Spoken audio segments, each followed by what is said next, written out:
चलिए आज एक क्लासिक उर्दू लोक कहानी सुनते हैं। ये कहानी है अना की, जादू की और एक ऐसी लड़ाई की जो हकीकत को भी मात दे दे। तो कहानी का आगाज किसी हीरो से नहीं बल्कि एक मगरूर बेटे के अपने लोहार बाप से की गई एक बहुत ही खतरनाक फरमाइश से होता है। उसे एक ऐसा खंजर चाहिए था जिसकी धार इतनी तेज हो कि बस कोई चीज उसके सामने ना ठहर सके। और जैसे ही वो खतरनाक हथियार बेटे के हाथ आता है ना, उसकी अनाए खौफनाक धमकी की शक्ल इख्तियार कर लेती है। वो कहता है, बादशाह की बेटी से मेरी शादी करवाओ वरना मेरे ही हाथों मरने के लिए तैयार हो जाओ। अब सोचें जरा, बेचारा बाप एक ऐसे दौराहे पर आ खड़ा हुआ जहां से बच निकलने का कोई रास्ता ही नहीं था। एक तरफ इनकार पर बेटे के हाथों मौत थी, तो दूसरी तरफ मानने पर बादशाह के हाथों फांसी। खैर, जब वो शाही दरबार पहुंचा तो बादशाह तो गुस्से से आग बगोला हो गया, लेकिन उसका अक्लमंद वजीर सामने आया और सजाए मौत के बजाय एक शर्त रख दी। एक ऐसी शर्त जिसका मकसद ही ये था कि ये बाप बेटा एक कभी ना खत्म होने वाली तलाश पर निकल जाएं। और शर्त क्या थी? बहुत चालाकी से रखी गई थी। शर्त यह थी कि लोहार के बेटे को एक ऐसा काम करके दिखाना होगा जो आज से पहले ना तो किसी ने देखा हो और ना ही किसी ने किया हो।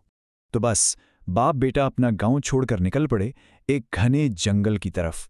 रास्ते में उनकी मुलाकात कुछ छोटे मोटे जादूगरों से हुई और मजे की बात यह कि सबने उन्हें एक ही सिमत में इशारा किया, एक अजीम उस्ताद की तरफ। वो उस्ताद लड़के को शागिर्दी में लेने पर राजी तो हो जाता है, लेकिन इसका पहला सबक बहुत ही वहशियाना होता है। वो लड़के को पकड़कर एक अंधेरे कमरे में बंद कर देता है। इस कमरे में लड़के को क्या मिलता है? इंसान की हड्डियों का एक खौफनाक ढेर। ये जादूगर के पिछले शागिर्दों की हड्डियां थीं। वो फौरन समझ जाता है कि अगर वो यहां से जिंदा ना निकला तो उसका अंजाम भी यही होगा। अब मायूसी के आलम में लड़का एक तेज धार हड्डी उठाता है और दीवार खोदना शुरू कर देता है। उसे ये भी नहीं पता कि दूसरी तरफ क्या है। क्या ये इसकी आज़ादी का रास्ता है या एक और भयानक मौत का? दीवार के उस पार उसे जादूगर की बेटी मिलती है, और वो कोई आम लड़की नहीं, वो अपने बाप से भी ज्यादा ताकतवर जादूगरनी है। वो खुफिया तौर पर उसकी उस्ताद बनने पर राजी हो जाती है और उसे अपने बाप से भी बड़ा जादूगर बना देती है। पूरे 2 साल बाद जब लड़के का बाप वापस आता है तो जादूगर की बेटी फरार का एक बड़ा होशियार मंसूबा बनाती है। वो लड़के को हड्डियों के उसी ढेर में छुपा देती है ताकि उसका बाप उसे दफनाने के बहाने अपने साथ ले जा सके। जाते वक्त बेटी उसे एक बहुत बहुत अहम बात समझाती है।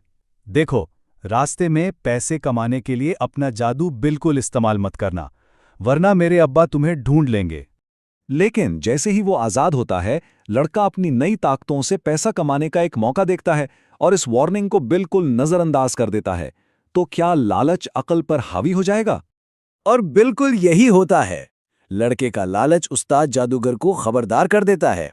वो भेस बदलकर उसके सामने आ जाता है और फिर शुरू होती है एक जादुई लड़ाई, रूप बदलने वालों की ऐसी लड़ाई जो सिर्फ और सिर्फ बका के लिए लड़ी जाएगी। पहला राउंड, लड़का बचने के लिए कबूतर बनकर उड़ जाता है, लेकिन जादूगर फौरन एक बाज का रूप धारता है और आसमान से उसका शिकार करने लगता है। बाज से बचने के लिए लड़का मेंढक बनकर तालाब में कूद जाता है, लेकिन जादूगर भी कहाँ हार मानने वाला था। वो फौरन एक बगला बनकर उसे पानी से निकालने आ पहुंचता है। अब एक आखिरी मायूस कुन कोशिश में लड़का एक लड़की की उंगली में अंगूठी बन जाता है, मगर जादूगर एक फकीर का रूप धारकर उसे मांगने आ जाता है और बेचारी लड़की को वो अंगूठी उतार कर देनी पड़ती है। ये मुकाबला सीधा बादशाह के दरबार में जाके खत्म होता है। लड़का सोने का एक बारीक तार बनकर बादशाह के ताज में छुप जाता है। जैसे ही बादशाह ताज उतारता है, वो तार तस्बीह के दाने बनकर फर्श पर बिखर जाता है। जादूगर फौरन एक मुर्गा बनकर उन दानों को चुगने लगता है, लेकिन यही उसकी जिंदगी की आखिरी गलती साबित होती है। लड़का एक बिल्ली बनकर मुर्गे को दबोच लेता है और आखिर में लड़का अपनी अकल से जादूगर के हमले को उसी के खिलाफ इस्तेमाल कर लेता है। शिकारी खुद शिकार बन जाता है और लड़का जादूगर को हमेशा के लिए खत्म कर देता है। अब हैरान खड़े बादशाह के सामने लड़का अपनी असलियत जाहिर करता है और बादशाह को उसका पुराना वादा याद दिलाता है। अब वक्त था शाही वादे की तकमील का और एक ऐसे इनाम का जिसका किसी ने तसव्वुर भी नहीं किया था। अपनी आंखों से एक ऐसा नाकाबिले यकीन कारनामा देखने के बाद जो वाकई पहले कभी नहीं देखा गया था, बादशाह के पास अपना वादा पूरा करने के अलावा कोई और चारा ही नहीं था। तो लड़का ना सिर्फ शहजादी से शादी करता है, बल्कि चूंकि बादशाह का कोई और वारिस नहीं था, आखिरकार वो खुद तख्त का मालिक बन जाता है। यूं एक मगरूर लड़का बादशाह बन जाता है, शहजादी मलका और एक मामूली लोहार बादशाह का सुसर। कहानी तो यहाँ फतेह पर खत्म हो जाती है, लेकिन ये हमें एक बहुत गहरे सवाल के साथ छोड़ जाती है। सवाल अना की नौयत और ताकत के लिए दी जाने वाली कुर्बानियों का। इस लड़के ने वो सब कुछ हासिल कर लिया जो वो चाहता था, लेकिन इस मेहरबान उस्ताद को पीछे छोड़ दिया जिसने इसकी जान बचाई थी।